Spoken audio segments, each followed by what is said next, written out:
Power. Talk radio with bites. We're Pet Life Radio, the #1 pet radio network. Let's talk pets.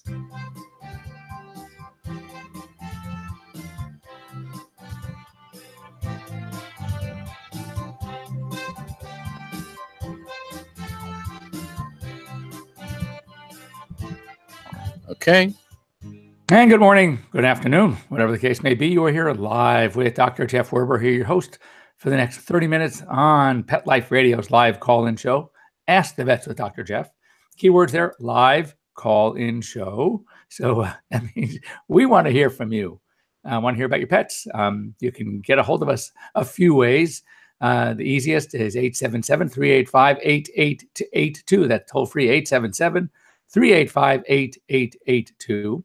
For more fun, you can even join us live here by going on to PetLifeRadio.com, click on the Ask the Vets with Dr. Jeff tab, and you follow the instructions. Just scroll down and you'll see a Google Hangouts link. And you can directly link in to our show. Join me here live. Just have your phone, have your computer with your camera, and we can talk. You can show me. You should get used to doing this, everybody, because this is the wave of the future. I'm working on something now, as are others, that we're going to have basically be able to see your veterinarian see your pets, all via technology through the phone. We call it telehealth or telemedicine. That's a distinction we can talk about, but it's kind of like virtual office visits.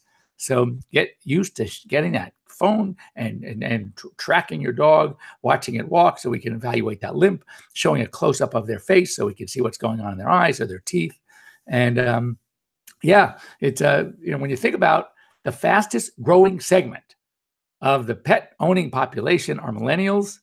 And as we all know, those who either have them as children or as employees, as do I both, then we know very well that if given the option of getting in a car and driving somewhere, like to pick up that pizza, or just grab their phone and click on the pizza app, and or whatever the case may be, and have that pizza delivered in 15 minutes, you know what they're going to do.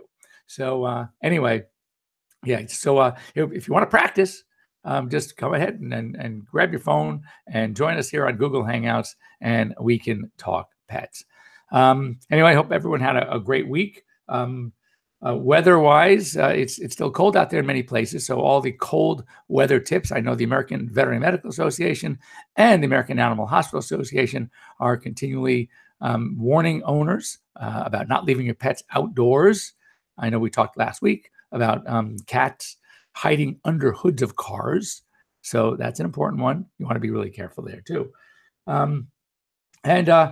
Today we're going to talk about later on in the show. So if you want to gather up your questions, I want to talk about age and age as a disease.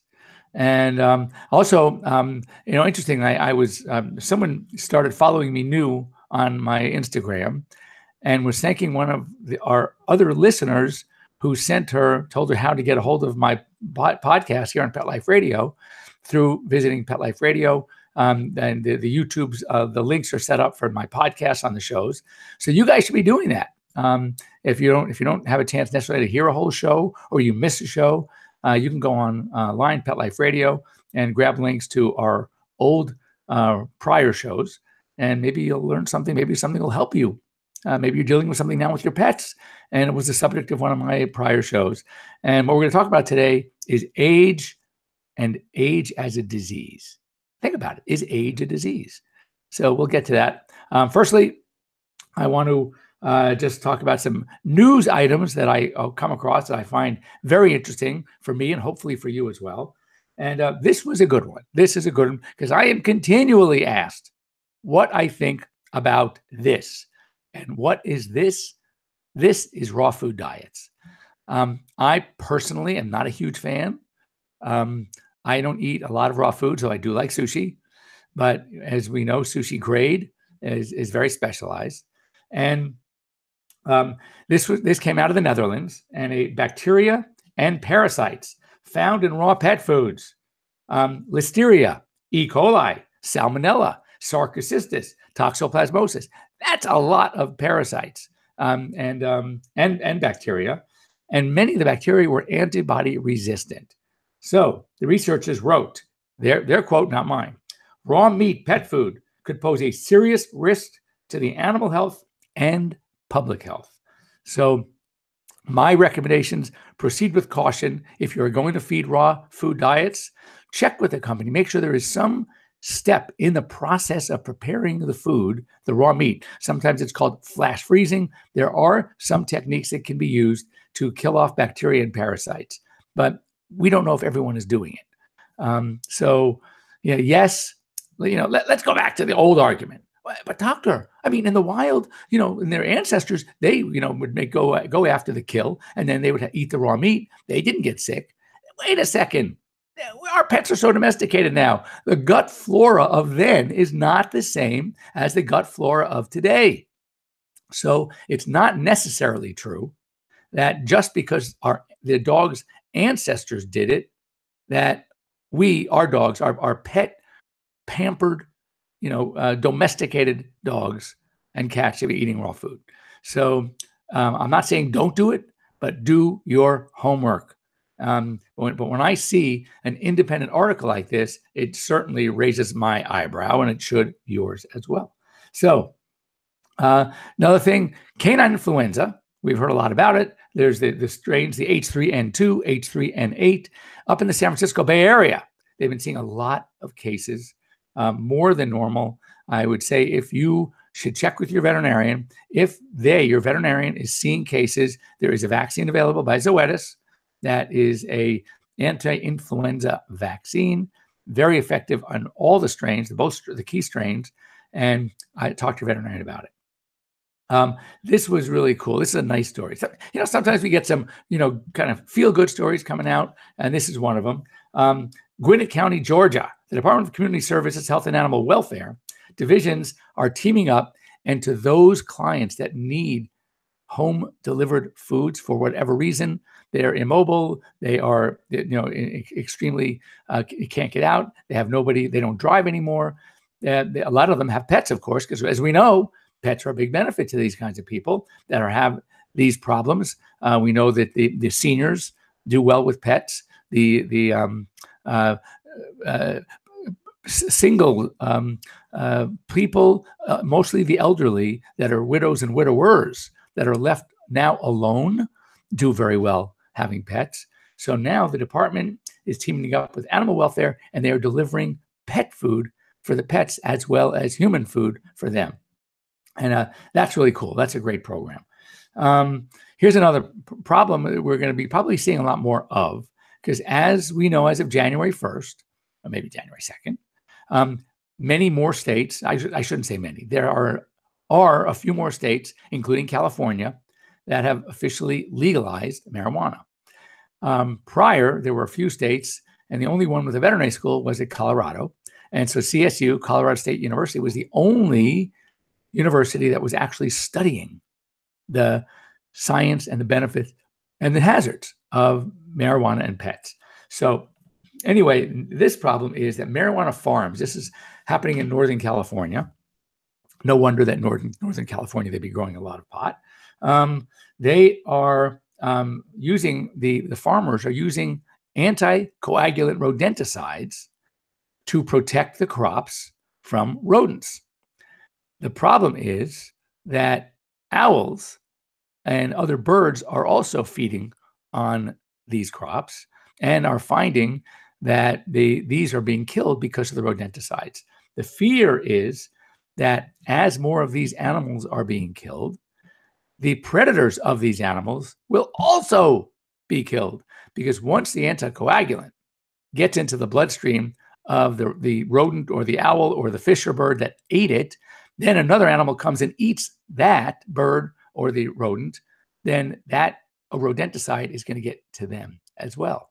So you can see what's going to happen. And it's like a vicious cycle. The more a chain that every animal that eats the animal that dies or is dying, they can also die.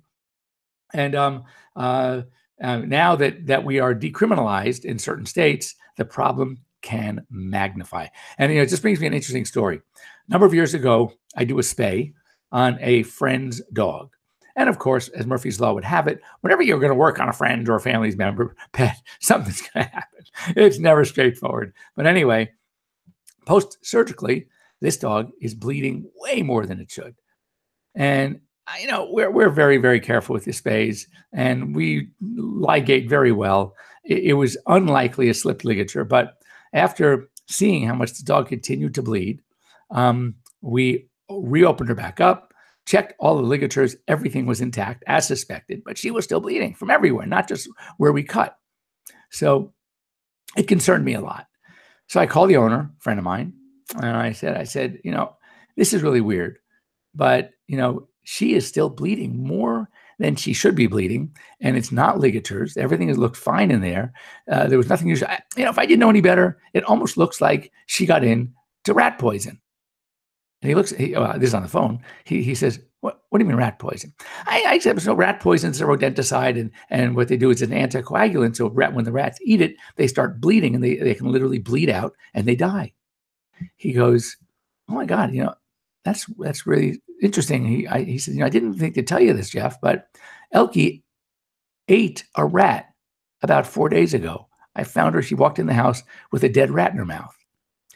And I said, "Oh," so she was saying, "Am I quick? I got a hold of this rat." This rat was probably already dying from rat poison. And then by chewing on the rat, she got enough of the rat poison to actually cause this bleeding problem. So we started her on the antidote, which is vitamin K. And long story short, she did great at the end of the day. But you can see how eating an animal that's poisoned can also poison the predator. So just FYI.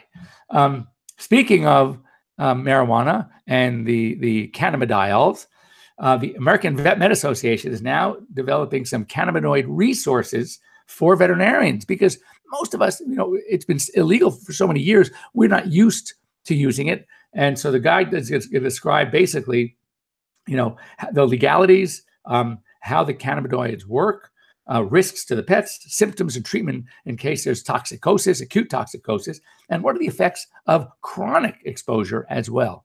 So that can help many of us, myself included, because we are not really used to, and I think what I'm going to try to do is have Dr. Stephanie McGrath from Colorado State on our show to talk about the amazing research that's being done at Colorado State University and the many, many benefits they're finding. To scientifically proven benefits to the CBD, which is cannabidiol, so which is without THC. Let me preface that, and very, very, very cool stuff. This was also cool stuff. UC Davis researchers, surgeons. There was a 5-month-old mountain lion whose pads were badly burned in the recent Southern California Thomas fires. And so what they did is doing this as a test, but they thought it would work based on the texture and the thinness, but strength of the skin. And what skin are we talking about? Fish skin. They actually used a concoction of honey, olive oil, coconut oil, beeswax on the pads, the healing pads, and then covered them as a bandage with tilapia skin. That's pretty cool. And apparently it's super lightweight, but very strong. And anyway, this wonderful mountain lion, 5 months old, has been healing much more quickly than they thought it would. So, all these things are pretty cool. I think science is great. So anyway, we are getting close to our halftime on the show. Speaking of halftime, make sure you catch some good football today.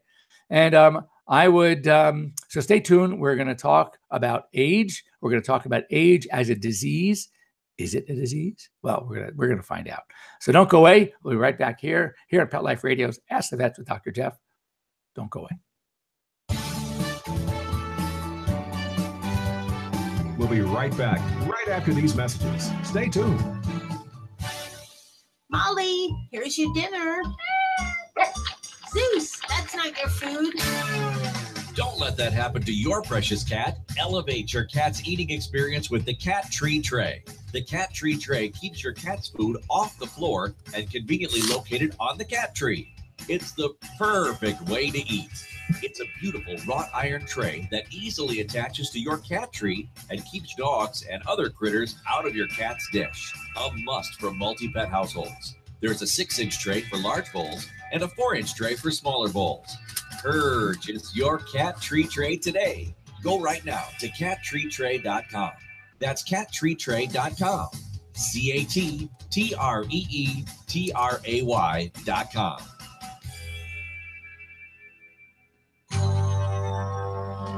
It's designerpetsweaters.com. Hand-knitted designer sweaters for your precious pup or cool cat. Beautiful couture patterns for your pets, including custom knitted formal wear, casual wear, yachting, and even sports themed. Many designer pet sweaters include feathered tammy hats, top hats, and a lot of sparkle. Each sweater includes leg loops, front paw sleeves, and leash opening. Visit designerpetsweaters.com to order your 4-legged fashions today. Your pets will stay warm for the winter and be runway ready. Large or small, we fit them all. designerpetsweaters.com. Calling all pet product manufacturers, save the date and join us for the 6th annual Retails and Sales Pet Expo coming up on Tuesday, May 1st, 2018 in New York City. The event is a place for pet product manufacturers to meet with buyers and media and groomers and pet influencers. To learn more about this B2B pet product trade show, please visit retailsandsalespetexpo.com. This event is brought to you by Whitegate PR, American Pet Professionals, and Pet Age Magazine. My golden retriever Sundance is a lot more playful now. She has more pep and energy. Tons of energy. Happy the rescue dog is happy the healthy dog. Petey is having fun again. He's got a shiny coat and a good healthy weight. Molly's been having 4 scoops a day. She pushes her little bowl all the way across the room, emptying every last single crumb. She has slimmed down and gotten this puppy look. She's got life. She's got energy. We get asked all the time when we're at shows, how do you get your dog so healthy and shiny and glossy? DINOVITE.com. 859-428-1000.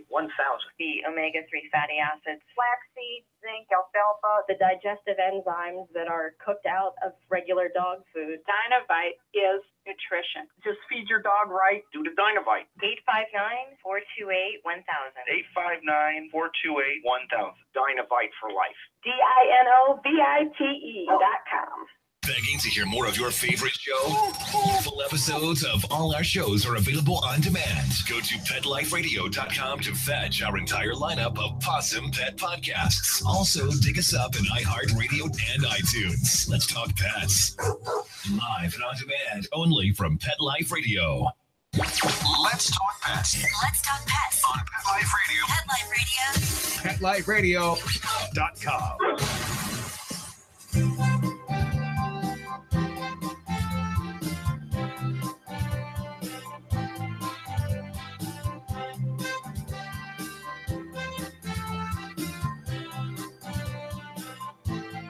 Okay. And welcome back. You're here live with Dr. Jeff Werber, your host here on Pet Life Radio's Ask the Vets with Dr. Jeff. And before the break and early in the show, we were talking about aging, pets aging, and is age a disease? And, you know, it's sort of like a double-edged sword here. Veterinary medicine has advanced so much that we are keeping these pets, our patients, and your pets, my own pets, alive way longer. We're learning so much more about preventive care, about how to treat certain diseases that used to be just fatal automatically. More and more people are allowing us to treat cancers. And so now we're dealing with an aging pet population. So, which is great. But all of a sudden, when something comes up in these aging pets, I often will talk to clients and they say, well, God, doc, you know, I don't want to do that because I don't want to clean the teeth because he's already 14. And I'm thinking, oh, well, wait a second. You know, by not doing certain things, and I'm going to use my poor Grover as an example, but all too often we are faced with older pets. And I am not recommending, I don't recommend that we make a decision about whether to treat or not to treat, do or not to do, surgery or not to surgery, based on the fact that my pet is 13, 14, 15, 16, who cares? Age is not a disease. Can you imagine? Here's the example I would give to my clients. Can you imagine grandma? Grandma's, bless her heart, 92 years old. And she falls, as many old people do, and she breaks her hip. So you can imagine taking grandma to the doctor, and they check her out. They check her heart. They do her x-rays. Her lungs are good. Her heart's good. They do a blood test, a urinalysis. She's in amazing shape. She is really in good shape for 92, and she's in good shape, period, let alone for 92. But can you imagine saying to grandma, who just tests everything great, gee, grandma, it's amazing. Yeah, it's amazing. You look great for 92. But guess what? You're 92, so we're not going to fix your hip. I mean, come on. That's absurd. So is it something we have to addition that we take into consideration when dealing? Of course. And so here's some of the classic examples. Tumors. So you have a dog, and I just did a 15-year-old dog on Friday. And this dog had this humongous tumor on its butt end that was growing rapidly. And when it comes to tumors, you often hear people say, oh my God, doc, I mean, this thing's growing before my eyes. I can't believe it. And in a way it is. Because when you think about how tumors grow by geometric progression. So you have these abnormal cells that don't respond to the normal signals that normal cells respond to when to stop growing. And one of those is when a cell, if you put normal cells in a petri dish and you're growing them and they multiply, 1 becomes 2, becomes 4, becomes 8, 16, 32, etc. When the petri dish is full of cells and every cell is touching another cell, normal cells send a signal to each other and the growth stops. Okay? Now, cancer cells don't have that ability. So they will keep growing and growing and growing despite the fact that they are all touching each other, and then it starts to grow like crazy. So picture normal cell division, and the 1 becomes 2, 4 to 8 to 16, 32, 64, 128, et cetera, et cetera. But cells are microscopic. So while this is happening, you don't see them, and especially if it's not on a surface, if it's in the body. But once a critical mass is reached, and it varies on what type of cell and the size of the cell. But let's say, for argument's sake, critical mass is 500,000 cells. So now you can actually start seeing it with the naked eye. Well, guess what? In the next division, that 500,000 becomes 1 million. 1 million becomes 2 million. 2 million becomes 4 million. Before you know it, this tumor is growing before your eyes. And it's not growing any faster. It's just that now you're seeing it. So this tumor on this dog's rump was growing very rapidly. So I stuck a needle into it to see if I can maybe see what type it is. It just got a bloody, yucky stuff. So we talked about the pros and cons. Now, first of all, this dog also had terrible teeth. Let's talk teeth for a second.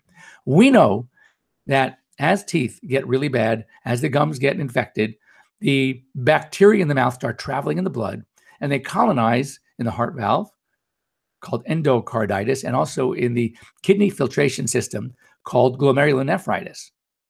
So you can't ignore bad teeth, and it's sort of like a catch-22.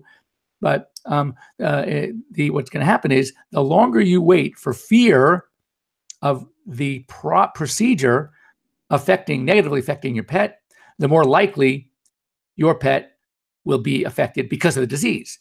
Kind of like a self-fulfilling prophecy here. You can't ignore it. So you got to check your pet out, see how well it's doing. And if your pet can tolerate some of the fantastic anesthetic protocols that we have today, you need to do it. Case in point, you have a tumor that's growing rapidly, like this little dog I did the other day, or like my own Grover, my, at the time, 15-year-old Labrador Retriever that had a very nasty tumor. What could you expect as a result if you do nothing? The answer, nothing. You can't expect anything. It's not going to get better by itself. It's growing rapidly. It's getting ugly. It's breaking through skin. It's bleeding. It's oozing. And within weeks to a month, you're going to have to put that dog to sleep because you ignored what you could do. So you evaluate your pet. You look for all the elements. Even if they're minor organ dysfunctions, and there may be, you still can battle those during procedure with IV fluids, with IV antibiotics, if there's a high white cell count, whatever the case may be, the proper fluids and the anesthetic you use and what plane of anesthetic. There are so many adjustments that can be made to make this a safe as possible anesthetic. But you have to take the risk, because if you don't do it, the disease that you were trying to treat is going to kill your pet anyway. So you can't expect something to happen from doing nothing. So sure enough, we go into this dog, and this thing was really ugly, and it was extensive. And I have pictures. I took pictures. I showed it to the owner. I don't know. Thing weighed probably about a pound, and this was a little dog. So anyway, we took it out, removed it. It was very deep, very invasive. We put some drains in, cut the excess skin away because the skin got so stretched, and sewed it up. And this little guy is doing great. And in the case of Grover, I know I've talked to you about this before when it happened. 15 years old. He spent his 15th birthday on my surgery table, and I knew what kind of Labrador Retriever lives to 15. I mean, that was insane. I was an idiot to consider surgery, but I was more of an idiot to not consider surgery based on the tumor. So we knock him out. He was under for, an hour and a half easily. And we excised, we removed this ugly thing. Same thing, put drains. He heals, and we start him on medication. It was a bad tumor called a mast cell grade 3. Had him on medication. Not only did he live through his 15th birthday, he actually lived through his 16th birthday. And finally, at 16 years and 3 months, which is just remarkable for a Labrador Retriever, we finally said goodbye. And we didn't even say goodbye. I don't think it was because of the tumor. The tumor was totally under control. Looked great. He was fine. It was because the rest of him at 16 plus started breaking down. So as a take-home lesson, when having or faced with a decision to do or not do something with your pet, to treat an ailment, to treat a sickness, to treat a mass, to treat something, whether it's medicine, surgery, requiring anesthesia, do not say, I can't do it, he's too old. I'd rather work on a 15-year-old dog that tests great than an 8-year-old dog that's got liver disease, kidney disease, something else going on. That dog, even though only 8 or 9, is more of an anesthetic risk than a 15-year-old dog who tests out great. So take-home lesson, don't forget, that stuff is very important to consider. It's never easy. Talk to your veterinarian. And if you have any questions, if you want to pick my brain, what's left of it, you may. You can always get a hold of me here at Pet Life Radio, drjeff@petliferadio.com. You can also follow me on my Instagram. You should join me on Instagram. Follow me, which is at Dr. Jeff Werber. So if you like seeing pictures of really cute animals and some good videos and boomerangs, you got to go on to at Dr. Jeff Werber. Everybody loves this stuff. They're really cute. And I get to see, I really have the best job in the world. When you think about how many pets I get to hug and cuddle with every day, that's not work, it's play. So anyway, thanks for joining me here on Pet Life Radio's Ask the Vets with Dr. Jeff. If you have any questions, anything you want to know about your pet, you can always get a hold of me. We'll talk about it on the show. And better yet, live here through Google Hangouts, just as I do on this show, you can join me as well. So have a great week, everybody. I hope your team of choice or teams of choice win and advance. Looks like right now, so far I know Philly is advancing. And of course, New England, the Patriots are advancing. Got some good games today. So anyway, thanks for joining me, and we will see you all next week. And once again, if you ever have a question for me, please get a hold of me, drjeff@petliferadio.com.